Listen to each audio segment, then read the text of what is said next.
मामा आज्ञा मामा कहलो आमे होली उत्सव कहीं पालन करिथाओ। नमस्कार सभी को। आज आम जानिबा होली उत्सव कहीं पालन करा जाए। हिरण्यकश्यप जड़े राक्षस थिला। से ब्रह्मा को कठिन तपस्या करी वरदान पाइथिला। से राक्षस सभी को हैरान करथिला। तांको पुत्र प्रहलाद विष्णु ठाकुर भक्त थिले और तांको पूजा करुथिले। हिरण्यकश्यप राक्षस तांको पुत्र को बहुत दंड दउथिले किंतु से न डरी विष्णु ठाकुर पूजा करथिले।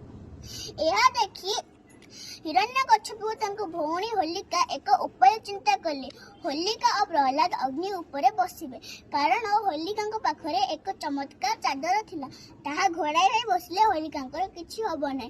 जेमिति होलिका प्रहलाद को ने अग्नि ऊपर बसी चंदी से चादर विष्णु ठाकुर आशीर्वाद प्रहलाद को ऊपर पड़ जायछि। प्रहलाद को किछि हैला नै।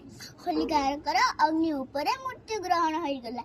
से दिन को आमे मन रखिया पे होली उत्सव पालन करथाउ। Thank you. एही कारणरू होली को खराब उपरे भलर विजय प्रतीक भावे मना जाए। होलिका दहन रे एक पवित्र अग्नि जला जाए। मनरे समस्त प्रकार गर्व अहंकार को विनाश करा जाए। सेति पई आमे सेई दिन होली उत्सव पालन करिथाउ। होलिका नाम रे होली उत्सव पालन करा जाए। समस्त को हैप्पी होली। समस्त फ्रेंड्स मन को happy Holi. Thank you. Like subscribe please. Bye.